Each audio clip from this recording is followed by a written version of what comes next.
Welcome to Geocache Adventures with me, Shadow Dragon 1, where I discuss geocaching and my adventures with it. This interview was recorded using Zoom and may sound different than other podcast audio. Hello, everybody. It's Amy, Shadow Dragon 1 here, and with me right now is Team MaxB on the river. Thank you both so much for joining me on this podcast episode. So, your guys' profile says that you are a travel bug tour group.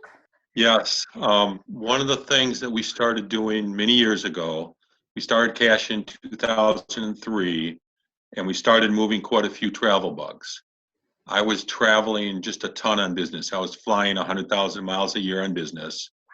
And as I pick up the travel bugs, we wanted to do was make the experience of the travel bug something that the owner enjoyed. And you get owners that might be kids watching their travel bugs or adults watching their travel bugs. And we were trying to do things that make it interesting. So we had this idea that if we made it up that they were going on this group tour and visiting different places, that might be interesting to them. So we started naming the tour groups. I flew just a ton. So I might be in Texas one week, in Minneapolis the next, in California the next, and New Jersey the next. And so we might call it the Golden Gate Tour or the Texas Oil Gas Tour or the Frozen Snow of Minneapolis Tour or whatever we thought of. And we would take a picture of that group of travel bugs that we had that week. And sometimes very corny pictures, but then we'd play that up. And hopefully got a smile out of the people that owned them. I love it. That sounds amazing. So to backtrack a little bit, how did you first get started into geocaching? Had a friend who geocache, actually a longtime friend, and we were over to Milwaukee to help my son move between apartments, and he'd ask us to use our van to help move. And we said, it's fine, you may use our van, but you need buddies and a keg of beer to move your belongings. We're not going to move your belongings. And so we called our friend from Wisconsin who we used to live near and said, come on over for lunch. And he says, hey, I got this new hobby. He'd never found a geocache as yet. So out we went. And it turned out we found a couple of very difficult, we were dumb and happy. We didn't know what any of the ratings were, but we found a couple of very difficult caches that day.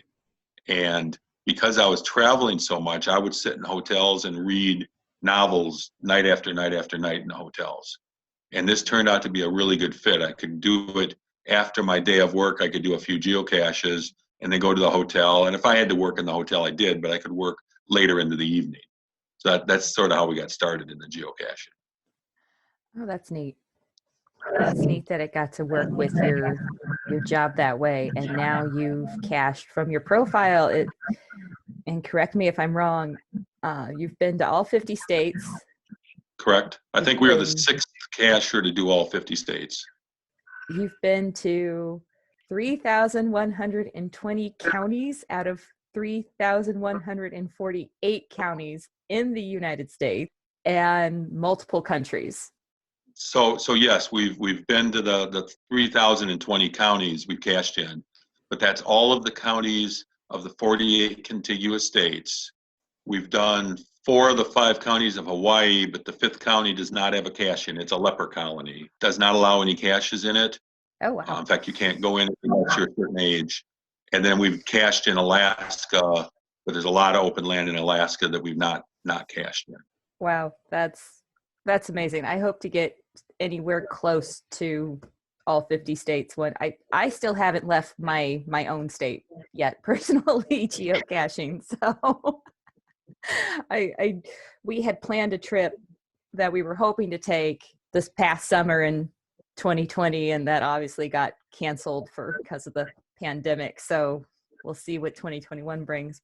So you mentioned you originally started caching through work. So I imagine then you were mostly caching solo? We did both. And we do a lot of caching as a team.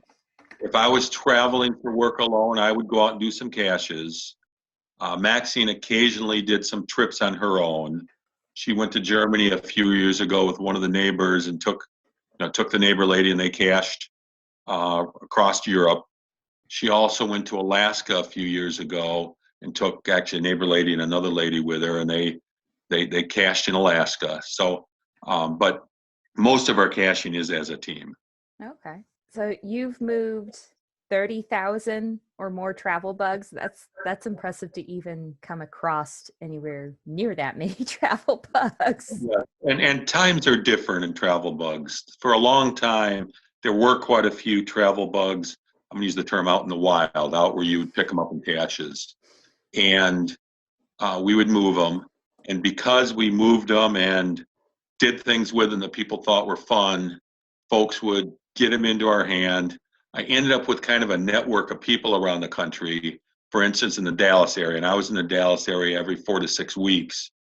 There were a couple cachers there that liked travel bugs, and they would gather up travel bugs around the Dallas area, and they would arrange to meet me at some designated parking lot or park, and we'd hand off sometimes as many as 50, and they would get different travel bugs that weren't in their area, and they would send me some from their area to go someplace else. So we did a lot of travel bugs, but there were more around. For a long time, and I don't know if you picked up on this, we moved more travel bugs than anybody else in the world. Starting in January 18th of 05, we'd moved our 1630th travel bug and became the top travel bug mover in the world. And we carried that on until early 2012 after our 23,000th travel bug, and then someone passed us. That's amazing. The people who passed us at that point in time, that was when geocaching changed what logging a travel bug meant, and you could just discover trackables and literally not move them. And that's when the people started passing us as far as the numbers of trackables that they had discovered. But we worked very hard and only discover maybe 1 or 2 trackables that people ask us to go through and do that we've met and are friends with. Other than that, we literally move every trackable that we have in our possession. So we retrieve it and then we place it in another cache. Oh, so early on, the discovering option wasn't a thing. Correct. No. It wasn't there at all. And in fact, I didn't know that. In those days, if you wanted to do the equivalent of discovery, you had to pick it up into your possession and then drop it back into the cache, which was a lot of work. But we made the decision that our values were, if we were going to log it, we were going to move it. And so we did that. In fact, that sort of gets down to the number of miles. We've moved travel bugs 51 million miles. And sometime early on, there were the lady who had moved the most travel bugs ahead of us. We were at an event, and she was just, again, equivalent of discovering, picking them up, logging them, and dropping them back into the event cache. At an event, we thought that just doesn't feel right to us. And so I had actually 2 trips to California very close together in December of 04, I think it was. And, California and back is 4,000 miles round trip, something like that. But then twice in the same month. So that was like 8,000 miles. So I thought, boy, that's a lot of miles. And I went into this lady's profile and looked at the travel bugs she'd moved and how many miles each had been moved, and they were 2, 3, 4, 0, 0, 0, and realized that the roughly 100,000 miles I'd moved in about a month was way more than other people. And then being anal, we've kept a spreadsheet and we've written down how many miles we moved each travel bug. It's not something you can look up, but we've tracked that for all these years. Wow, that's amazing. So how do you figure out who is the top travel bug mover? At the time, and it doesn't exist anymore, okay. There was a gentleman, I think out of Texas, who would go through and look at profiles, and he compiled this list. And we kept track of it, but then somewhere along the way, he quit doing it. But we were, kind of so high in it, you could see it. And now if you look at people's profile, what it shows for travel bugs are a combination of discovered and moved. Yeah. So it's very hard to see now. Yeah, I love travel bugs and all the different trackables, and I love looking at those maps and seeing all the places all over the world where they've been. Sort of living vicariously through the travel bugs, seeing all those different locations. So you kind of touched a little bit on the types of tours that you kind of did. If you were going to the area, you would sort of call it like the, you said, mentioned like the Texas oil tour or the snow tour or something. Were there any specific kind of single tours that just really stuck out in your mind for some reason? Yeah, a couple that we had fun. And again, because I was going out every week, I would get home on a Thursday night maybe and be headed out Monday, and we'd be trying to think of what we should have called the tour coming home and the tour going out. And I often tried to stretch Maxine's ability to come up with the right props, because the prop food was corny props. But we had two opportunities to go to Europe, I think in 2005. I might have my year wrong. One of them was 2004. And so one of them I suggested, well, we're going to Germany. You ought to make little lederhosen for each of these travel bugs. So she's making a little doll lederhosen to put on the travel bugs that were shaped that you could put a lederhosen on. And then another point during the year, we had a trip to France, a business trip, and we both got to go on that. I flew so much that I had a lot of air miles, so I could take her along different places. And we made little berets for the travel bugs. And I had fun with it. And again, it was about having fun for the travel bug owner. And we would go to big events years later, and we worked the travel bug area at the Geo Woodstocks for many years, in fact, most of the years. And at those events, we'd have some stranger walk up and introduce himself and say, "You moved my travel bug. You took it to this place in Germany, or you took it to this place in the Netherlands, or you took it here," and they'd remember that, and that put a smile on our face. Did something that gave them joy. Minneapolis, and she had was a clown. He did clown for parties and stuff. Minneapolis Green was his cashier name, but his little girl was disabled, and somehow I got a hold of her travel bug. Took it with me for several weeks. Took it to several places and posted the pictures, and we got this handwritten note in crayon. "Hey Maxine, you're the greatest. Thank you for moving my travel bug." Oh, that doesn't tug at somebody's heart. I don't know what would. That is amazing. Yeah, and that's to us, that's what it was about. It didn't matter how many miles we moved them or how many places. It was, we did things for people. We had another, and I'll just go off on another side story. I picked up a travel bug in Wichita, Kansas. It's a lot of years ago, and it wanted to go to Charlottesville, Virginia. And I had a facility in Charlottesville, so I knew I would get there. I just didn't know the next trip that would go to Charlottesville. And so I put a note on it and said, okay, it looks like I can get it to Charlottesville.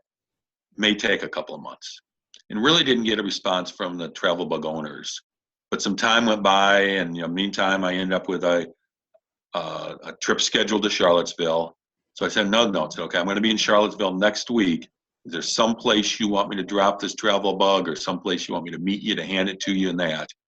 And then I got a note back. And this family had moved from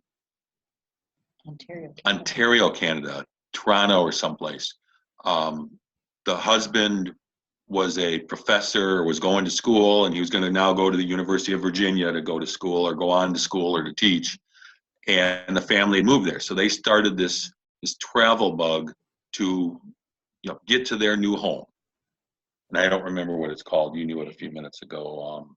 Marvin the Moose. Marvin the Moose. And so I sent him this note and said, I'm going to be there. And so they make arrangements, and we end up meeting at ice cream. I want to do someplace public so they wouldn't be uncomfortable with some stranger.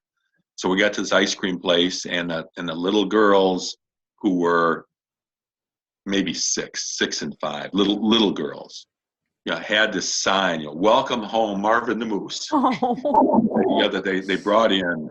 And I mean, just touching. And because this is something they launched, and now it got back to them in their new home, And I was trying to be a nice guy, so I bought the little girl some ice cream. I just thought that was Aw. appropriate. And before long, the littlest one of the two, and she may not have been 4, but she was little. Next thing you know, she's got chocolate ice cream cone in her hair and her face, and I thought her mother was about to kill me for, for getting them these ice cream cones and that. But again, that's the memories about things we did. There's a lot of travel bugs we moved, and neither here nor there, but those are the ones that are special to us. That's an awesome story. I absolutely love it. I'm a mom of a 6-year-old myself, and something like that would just make his day. That's the fun kind of things I love to hear about. That's the amazing stories that geocaching has helped people create. That's so cool. You had mentioned prior that you guys ran the travel bug trading area at Geo Woodstock events. Yes, the big mega event that's held each year around the country. It started out, there was an event called Midwest Geo Bash, and we were involved in starting Midwest Geo Bash. And just a little while into it, started discovering people wanted to trade travel bugs at these events. And initially it was just people threw things on a table and tried to grab them. And we recognized the need for travel bugs to go the right direction. If the owner wanted it to go to grandma's house in Maine, you ought to try to facilitate it moving towards Maine, and not just randomly whoever picked it up, though it still might do that. And so we set up a system where I think the first time was a round table, had north, south, east, west, and then a travel bug that was anywhere went in the middle. And then over time, we sophisticated it with bins and, in Europe and Africa and Northwest U.S. and Southwest U.S., just different places. And then the mega events, the big events, we went to the Geo Woodstock in Texas, and I can't remember what year it was, 2005 maybe, and got asked to help work the travel bug area there. And then years after that, we had basically ahead of time, the organizing committee would ask us if we would do it for their mega event. And so we ran it every year, really up until this year when Geo Woodstock didn't happen. It was supposed to happen in British Columbia this year. And, but to do that, it took a lot of organization, a lot of equipment. We needed a gang of volunteers, and we would coordinate with the organizers of the Geo Woodstock to get the volunteers for our area. And then we would run, that part of it. We'd get the volunteers assigned to different and that. And it was work, but it was one of those things that we enjoyed doing, and something where we could be giving back to the hobby that we love so much. So we've done it for a couple other mega events, other places. The first going caching in Georgia, we ran the travel bug area for. We helped run one up in Canada one year, but just one of those things that we've enjoyed doing. When it was in St. Charles, I think you're from St. Charles or near St. Charles, Missouri. Geo Woodstock was there 10 years ago, plus or minus, and Al Franks or Larry Franks or something like that, and he may not be active anymore, but I think he was part of the committee for the Geo Woodstock, and he started lobbying with us a couple of years ahead of time to ask us if we would help run the area for that event. Oh, okay. So are there any hopes or plans to be able to start doing that again post-pandemic? That there's a Geo Woodstock scheduled. They postponed the one in British Columbia till this year. Don't know if that it'll happen or not happen. We probably are reaching the end of us doing it. We're getting old and to the point where we probably can't do it. It is a lot of work, but it's one of those things we've enjoyed doing, and have had a lot of other people help us and made great friends all over the world through geocaching. We've made fabulous friends all over the country and all over the world. So you mentioned that you're in our emails previously, you mentioned that the events are your favorite types of caches. Did I get that right? Yeah, and we like challenge caches, but the events to us have been great. attended events in 50 states and in something like 11 countries, 13 countries. And of course, each event you meet other cachers, and that becomes the value. I mean, I would rather stand and talk to somebody and make friends with somebody about geocaching than to go find 3 more caches. And we've had the opportunity to do that. We met a couple. We went to an event in Australia. And I'm just going to ramble here a minute, but we attended this event in Australia in 2008, and they did a monthly pub event there, and we were going to be there on the right dates, and had contacted them, and they had a couple of their caches literally come to the hotel and meet us and walk us down the street to get into the right bar, and had fun. And at the end of the event, they took us out geocaching, and that was a nice time, and made some friends there. But there were some caches that we got introduced to that sat across the table from us. The summer of 2008, so 10 years later, I get that right? No, summer of 2018, 10 years later, we were out in Utah, and we were trying to do the oldest cache in Utah, which is way up on top of a mountain, kind of was going to be beyond our ability. But we're doing it, and we posted a note on the cache page that, if somebody wanted to go with us, hike with us, we'd enjoy it. Here's the date we're going to do it. And we get this note from these people from Australia, and it turned out it didn't work for us. But as we went back and forth, we realized this was the couple who sat across the table from us at the 10 years earlier, 2008, in Adelaide, Australia. Again, small world, but it's the same couple. And so although we didn't get to go do that oldest cache, we ended up meeting and having dinner and talking about half the night with them.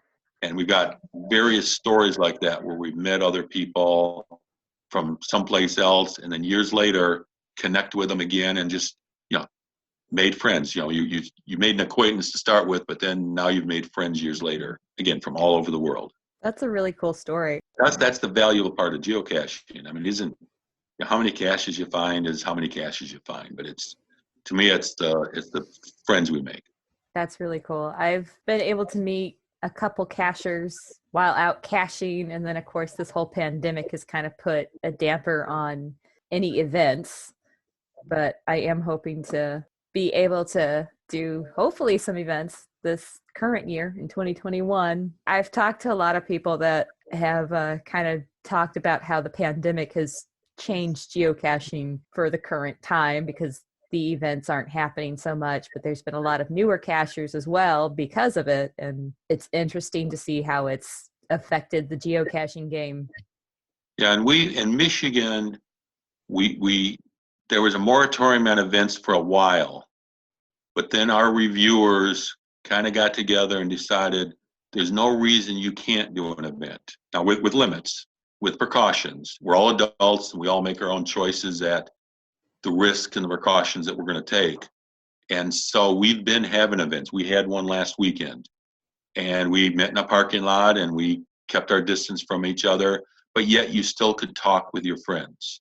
And you mentioned newer cachers. We have had an awful lot of brand new cachers doing our caches that we own. And it's kind of too bad, because the event is that opportunity for that new cacher to go meet those people that put out the caches, go meet and interact with somebody. They're having trouble with a cache, somebody who's already understands, okay, look at it this way, or here's the trick to that cache. And when you start talking about other things that you might solving a geocaching puzzle, these other cachers they're in the area start learning that, or have the years of experience that they kind of know, this cacher hides it this way. And so with these newer cachers, we sent out, we had one of the celebration events. We held it in June or so, but we sent out a note to something like 40 new cachers that had done our caches in the last few months and invited them. And we had a total of 2 cachers that showed up that were the new cachers. And again, we've been having events and interacting with folks, and some of the cachers are choosing not to attend anything. Others are taking whatever precaution they feel appropriate for them. We in June. It was when we finished all the counties of the continental United States. But as soon as they opened up Montana and Idaho, we headed west. And we felt like we could go geocaching and take precautions and protect ourselves. Getting food to eat was a little bit tricky in some places. Other places it was normal. But Montana is a pretty big state with not a lot of people in it. So we could do a lot of caching and not run into other people, not have to have close contact. So, we've chose to try to keep life more like normal, and that's worked out in Michigan. I know some other places, the state's guidelines have kept people squeezed pretty thin. We in April, I think, we drove to Iowa to go to an event because Michigan didn't have an event and Iowa was having one. And so we drove to Iowa and they had a hiking event and we hiked through the woods, separated from other people, but we got to attend an event that month. Illinois, has been pretty locked down right near us. And then St. Louis County, I'm just west of it in St. Charles County, and St. Louis County has had a lot of spikes and various forms of lockdowns, and it's an odd time. There has been a couple events around here, and I did actually get to attend my first event. I think it was November timeframe, and they had it at a local park, and we were able to stay social distance, and they said, hey, wear a mask. If you're not feeling well, don't show up. So I did get a chance to meet 4 or 5 cachers that way, but from what they were telling me, usually their events are fairly bigger than what they had a turnout for. So you're right. A lot of cachers are definitely treating it differently, the way that they feel like they need to, which everybody should do their own. But I've only been caching actively for not quite a year and a half yet. So it's been, trying to think the word to look for. It's kind of an odd time to have really gotten into caching right before the pandemic, and then to see how it's changed for us because of the pandemic. Well, and stick with it. One of the advices I give a lot of new cachers is, first off, you get out of it what you choose. We've chose to move a lot of travel bugs. We've had the opportunity to travel, a lot of the country, a lot of the world, and that's because of jobs and just opportunity to do that. But for some folks, caching is go out and hike in a park once a month and maybe find a cache. And that's what they choose to do. That's what they do. There's others that want to go find hundreds of them. There's others that want to do puzzle caches because they like solving puzzles. So you find what it is that strikes your interest, and you do the things that becomes valuable to you. And over time they change. As our times went by, we weren't trying to do counties. And at one point, the job I had, we'd been to a lot of counties, but the job I had, they divested our division, and suddenly I was a free agent and had time, and there were people doing counties of Michigan. We thought, well, boy, we've been all over Michigan, but we haven't done all the counties. Let's go do that. And we spent a couple of weekends trying to fill in the counties of Michigan. Then we filled in the counties of Indiana, and then we sort of kept plugging away at it. And when I got back and had a job again, the new job I had took me to Ohio, and it took me to Virginia, and it took me to Mississippi, and so we did a lot more. But it's just it's whatever you get out of it and what it is that you like to do. Yeah, that's one of the great things about geocaching is you can kind of make what you want out of it. There's so many different types of caches and difficulty and terrain combinations, and you can make it each your own for everybody, where a lot of hobbies are pretty hard set in the rules, and geocaching truly is for anybody and everybody. It's a pretty neat sport or hobby, or I'm really not sure what the correct classification for it is, to be honest with you. Yeah, I don't know either. Just taking a look at my notes here. You guys, I mean, your profile is just, I have to admit, I'm pretty awestruck when I look at your profile and I see all the different cache types you've done and see all the different places you've got to do. It's kind of awe-striking to me. It's pretty amazing. And we've been doing it for a long time. Starting in 2003, that's roughly 20 years, almost 20 years of geocaching. And when we started, I remember the first time that we, looked at the caches around us, and in those days you could look at your map and it basically lit up every cache anywhere in the area. And you can kind of see that now, but it'd be like backing way out. And I think that there was something like 100 caches within 100 miles. There weren't very many geocaches.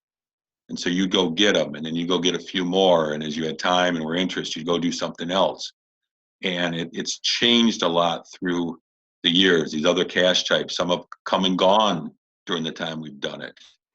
And so, and some of them we enjoyed, and some of them didn't matter that much. Some didn't do as much because so often the final of a multi might be missing. So when we traveled, we didn't try to do a multi away from home. That was something that too often you struck out on. But again, as time goes by, your interests change. The things that are valuable to you change, and so it's just progressed naturally for us. Has there been anything in geocaching that has changed, that has stuck out to you as being really positive? Positive, probably some of the things that, and unfortunately, they've gone out. And I think that one of the things that they just recently did when they did a moratorium on challenge caches, and then was for over a year that you couldn't publish any challenge caches, and they put in new rules. We were very concerned that they were going to very much limit what you could do with challenge caches. But when we saw the new rules that came out, we understood them. We felt, okay, we would have liked to have seen a couple other things, but that's all right. What they've done with them is okay. And just more recently, when they've gone through and added in the new attribute for challenge caches, making it easier to find those challenge caches, it's been nice because the fact that now we can go through and find them a little easier if we're going someplace. But it's given another type of challenge that you could put out there that with the new rules you weren't allowed to do. You couldn't anymore go through and look for caches for challenges based on the name of the word challenge in them. So they became off limits of being able to use and create a challenge for people who were looking for them. With the new attribute, now you can go through and create challenges based on how many challenges you have found. We've got 2 in our area that we placed. One was for finding 300 challenges, any place in the world. The other one is we like to do a lot of challenges that push the boundary and make people have a goal for them to set to complete. So we do a lot of type caches, challenges for type caches, and counties, and now the challenge caches, that you have to find so many caches within 5 or 10 states. So you're going outside of your normal area, gives you a chance to grow and explore our country and things, because the fact that there are a lot of things that we found as we were traveling all the counties of the US, that there's a lot of unknown country and beautiful areas that people would never visit if it hadn't been for us going geocaching. We were at an event quite a few years ago, and there were some brand new cachers at the event. And we have, again, some pretty high-end challenges. We have a challenge for going caching in 4 continents. We have a challenge for caching in all 50 states, which is a whole little side story on its own. But this event was put on by some brand new cachers, and we made a point of getting there because as new cachers, we wanted to be able to interact with them and have them get to know us, and we invited some of the other active cachers in the area again, so these new people would feel welcome. But they were kind of complaining, again, to me that, geez, you put out a challenge for all these continents and all these states, and we don't really travel anywhere. These are impossible for us. And again, I thought, well, anybody could put out these other challenges. They're easier. But as I reflected on it over the next several days, I thought, well, maybe that's right. And so we put out, I think, 3 challenges to stretch the brand new cacher. We put one out for finding like 6 different types of caches, not all in one day that some people have a challenge, but these different types of caches. And we included a benchmark in it because not everybody has done a benchmark and knows what they are. And so that's what we did. That would stretch them a bit. We put out a challenge for finding caches with so many favorite votes on them. Again, that causes them to start seeing the caches with favorite votes are something somebody else thought was a good cache. It causes them to maybe go see what people think are the better caches, and maybe they expand their mind towards what is a better cache. I don't remember what the third one is right here, Cold. But we put out these 3 caches. Oh, we put out one, the ABC, to go look for caches starting with different letters of the alphabet. That were allowed at that time. Yeah, that were allowed at that time. So trying to get things and expand out their horizons. And I think that's good. I think the more experienced geocachers can do things to help the others. And like I say, to start off, I wasn't sure because other people could put any of these out. You have to be able to qualify for the challenge before you put out the challenge. Now. And so it seemed like almost anybody could qualify for those. And I was putting out ones that were a stretch for some pretty busy cachers. The other thing that has happened over the years is the Groundspeak folks have at times put a lot of value into what people were saying in the forums. And there's a lot of people that get in the forums that hide behind their computer and want to complain about things. And they're not even necessarily active geocachers, but they're offering their opinion on whatever topic they may offer it on.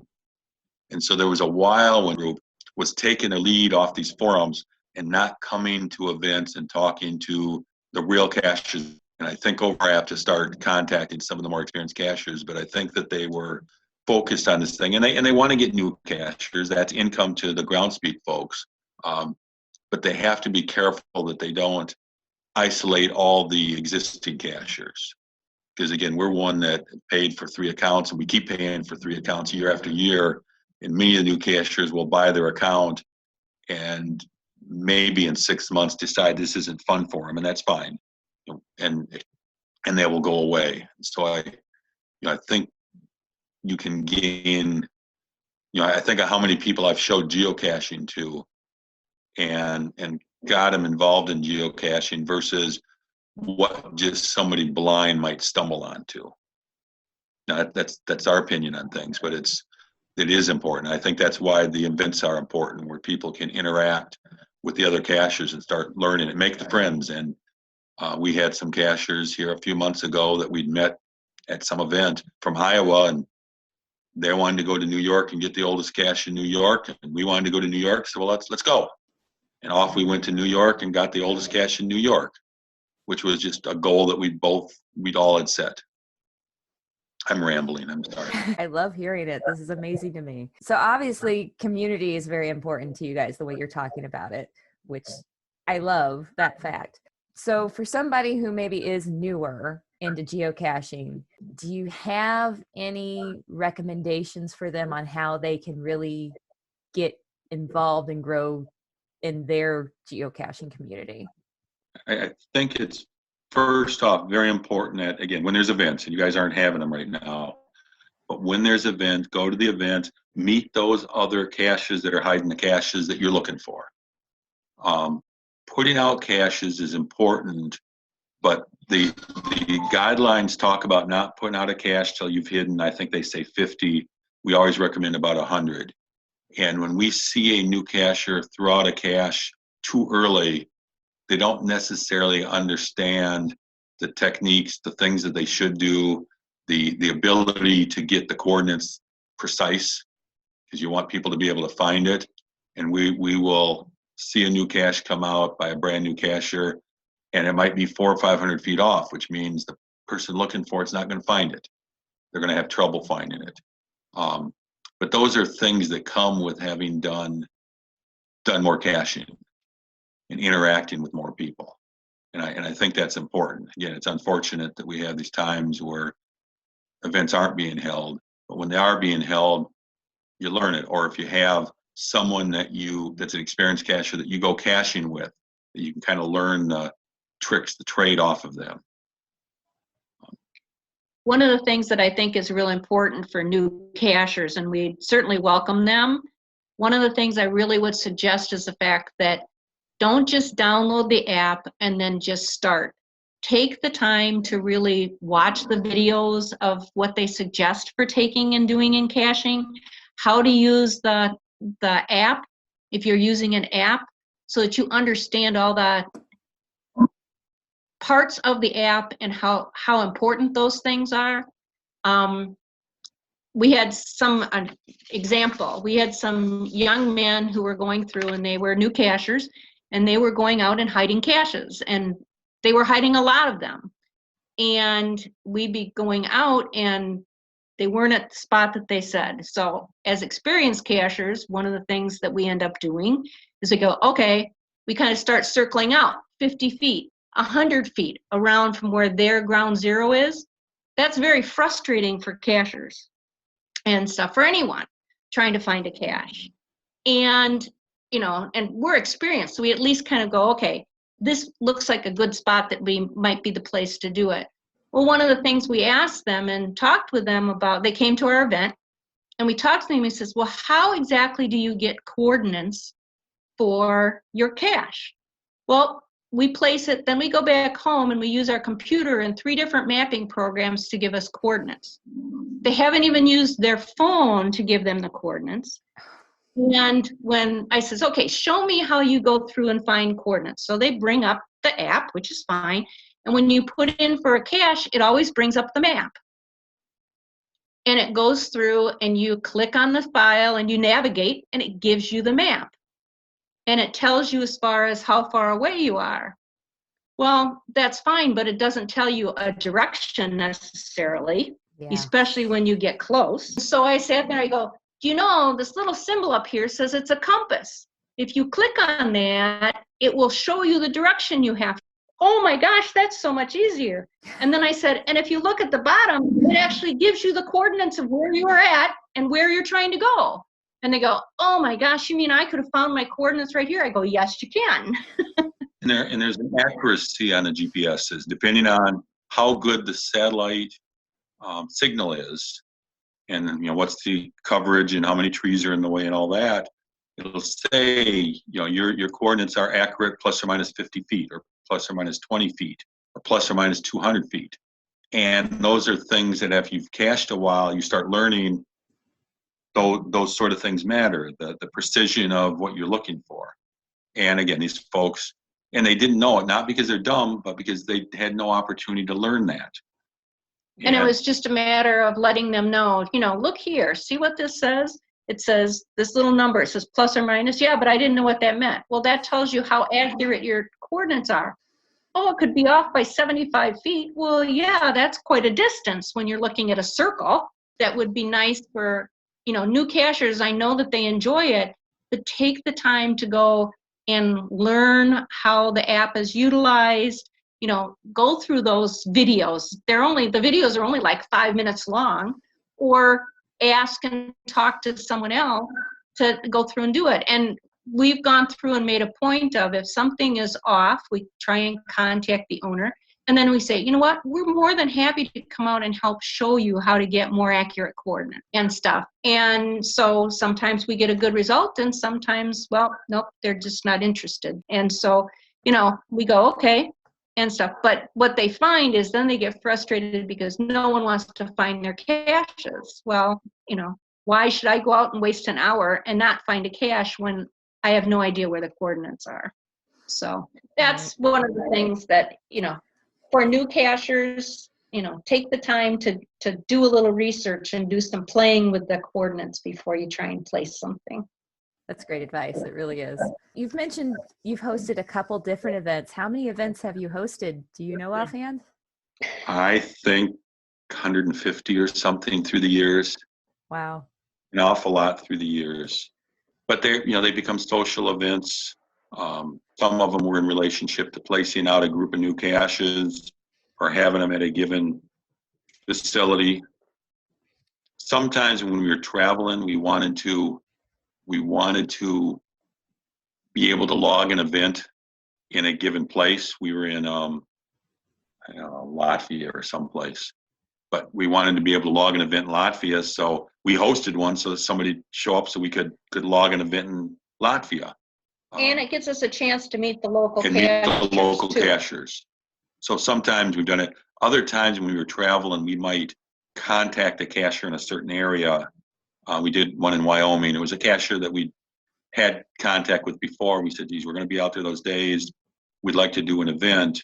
And we kind of started out with, could you recommend a place to host it or a place to hold it? And often they'll write back and tell you what, we'll host it for you if you'd like. And then you get to attend an event in this place and meet the other local cachers. So sometimes we're driving that they have an event, but again, it's a chance to meet folks, and we've met folks all over. Maxine threw an event in Portland, Maine, on our way home from Canada one time. A week later, she hosted an event in Portland, Oregon, because they were doing the APE event. The APE event out there, and she wanted to get to an event in Portland and meet some friends. So she had 2 events in Maine and Oregon exactly a week apart. Do you have any advice for anybody who might be toying with the idea of creating an event? Really, the primary thing is sort of plan out early. You don't have to make it into a huge thing. Find a place that you can meet. In today's times, find a place you can meet safely with folks, and publish it and get it out there. And if you get it out a little bit earlier, that gives people time to plan on it. And I most of the time, I think events sort of take care of themselves. They come in, make sure you're there, you're at the event, answer questions people might have about exactly where it is. We just had a New Year's Eve event, and the guy tried to time the New Year's Eve event to be when the midnight was at the international dateline. And the way he worded it, we weren't 100% sure we were supposed to be at his place on New Year's Eve or on New Year's Day, because of the timing of it. And so we just sent a note and said, okay, you need to clarify for us, because we don't want to miss it. We don't want to be in the wrong spot, but we know New Year's Eve at the international dateline's quite a few hours different than it is here. Midnight there is different than it is here. Do you have any current travel bug tours that you have going on right now? Really not. We've not traveled a lot just lately. I've got an illness going on, so I'm not sure when we're going to get to travel again. In fact, the event we did this weekend was to take some travel bugs we had in our possession and get them distributed around so they wouldn't be sitting in our basement. They'd be getting out to other folks. And with the pandemic, it's so hard to know what states are open and what's available and stuff. So until the pandemic really kind of slows way down and gets where you can travel again safely, and we really don't have any plans until that point. So it's kind of hard to make plans right now. Yes, I've got another story that I'd like to share if you're interested. I'd love to hear it. Back in 2004, at the end of March, I was in Los Angeles on business, and I very commonly from the West Coast took a red-eye flight home. Just the timing of travel, I could fly overnight, get back to Chicago early in the morning, and then get on home. And so after my day's work out there, I went out around the Los Angeles area and picked up several. Got to the hotel and called Maxine with the travel bug number so she could start logging them. Got to the airport. Yeah, I got to the airport. I turned in my car and I'm at the airport. So these travel bugs are coming to Michigan with me at this point. And she's, oh, that one wanted to stay in Los Angeles. And they didn't have papers with them. I didn't know. Ooh, that one wanted to go west on to Hawaii. And that one wanted to go somewhere else. But it's like, okay, it's too late. I said, okay, log them. But they're joining MaxB's Around the World Tour. So one of the travel bugs I picked up was a little Millennium Falcon toy, a little Star Wars toy. And so got home the next day, and we laid, corny props. We had this, little Hawaiian tiki statue thing. And so we laid out the travel bugs in a chair, and we stuck in the tiki thing, and then we pulled it out, and we had a little Japanese trinket souvenir type thing. We put it in the chair. We pulled it out, and we had something from China, and we had something from Egypt, and something from Germany, and France probably, and England, and then Statue of Liberty, and wrote this very, very long log about, your travel bug has traveled all these things around the world, but of course with the way that the ground speak computers calculate it, it really only shows distance from point A to point B. It's not going to show the around the world distance. It's only going to show it from California back to Michigan. And after this very long story, now again, I've flown overnight from the end of March. It's now April 1st. So ended up this huge long log with, April Fools. And one of the guys that owned one of these travel bugs was a guy by the name of Tommy Trojan out of California. He had issued more travel bug than anybody else in the world. He was the top owner of travel bugs. And we ended up becoming very close friends with him. But he was so tickled that, his travel bug was on this tour. They take him on a tour, and his, had done this, and he just, loved that, and the pictures, even though they're corny, and they were corny, but he really enjoyed that. So one of the things he gave us on a future trip, I met up with him on future trips, is he gave us a stuffed Mickey Mouse from the early days of Disney, and it was a made up like the Disney tour guides. They wore these plaid jackets in those days, and called it Mickey the Tour Guide, and he gave it to us to be our tour guide for our tours. And so Mickey would find its way into the pictures of different tour groups at different times. And again, such a fine gentleman who really loved his travel bugs, and he almost treated them like kids. This is Minnie the mouse, and he wants to go this way. So that was one of our fun tour things that really was happenstance, because I picked up something and had to save face from, we're at the airport and they're going the wrong direction. That's a fun story. I love how you were able to turn into an April Fool's joke like that. So just a quick note, the cache highlight for this episode is the cache that was archived, so you're not going to hear the spoiler warning. Don't panic. Unfortunately, you're not going to be able to go out and find this one, but it sounded like it was really awesome, so I hope you enjoy the story. Well, every episode I do a cache highlight, and you sent me the name of a cache that I don't think I can pronounce this properly. So I'm just going to turn it over to you. Yeah, the cache is Die Grauenwolf. The Gray Wolf is what it would translate to. And it was based on the U-boats of World War II, the German U-boats. And they were using this Enigma cipher. There's actually been a movie on it in more recent years. But there was an Enigma cipher that the Allies had trouble breaking, but finally did break the code to kind of get an edge on. These boats were sinking ships all over the North Atlantic, these submarines. And so again, this was in Netherlands. We were on our way, I think, to Bahrain for our son's wedding, and ended up with a couple-day layover in the Netherlands and had a chance to go caching. And there were some caching friends that we'd made because they'd been here in Michigan who were kind enough to take us under their wing a little bit. And so the cache was a puzzle cache, this Enigma cipher, and there was an online app that you could decode the cipher, and then it was in Dutch. But these friends of ours were kind enough to help us translate the Dutch. And it said, go to north, 51.47 point blah, blah, blah, and west, blah, blah, blah, blah, or east, blah, blah, blah, I guess it would be there. Which took us to the edge of one of the canals outside of Amsterdam. And so we get to the spot, and it says, you will need a bicycle pump, but no fear, one will be nearby. So we get to the spot, look around a little bit, and sure enough, over a little picket fence, there's a bicycle pump leaning against a shed there. You can hear somebody might have stole it, but it's there. And then it says, look for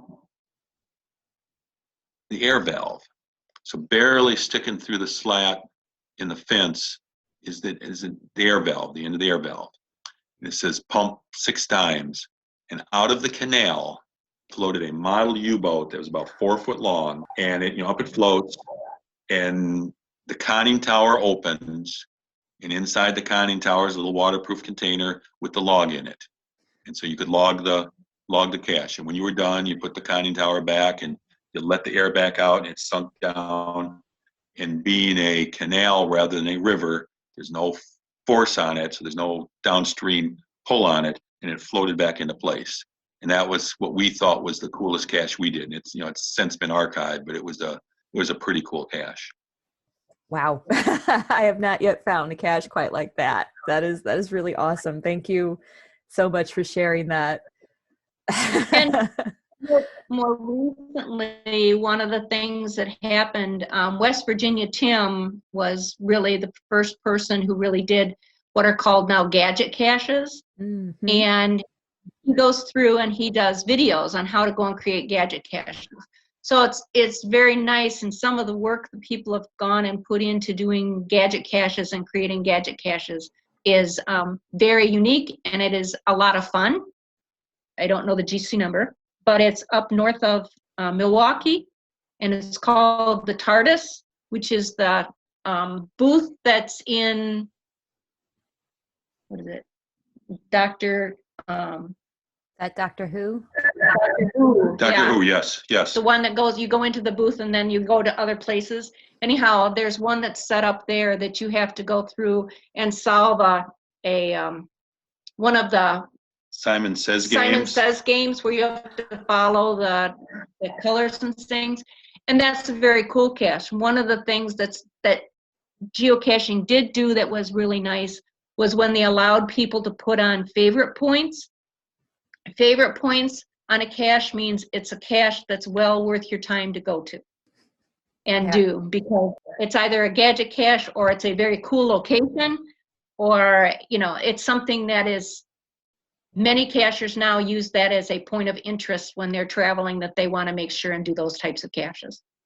Yeah, I wish they would come up with a gadget cache attribute that you can search for. That would be nice.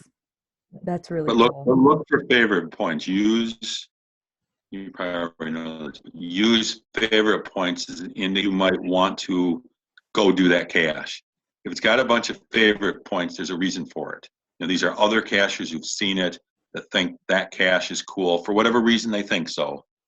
But it's a good indicator as you travel. And it's taken us to some awesome places that we wouldn't have seen.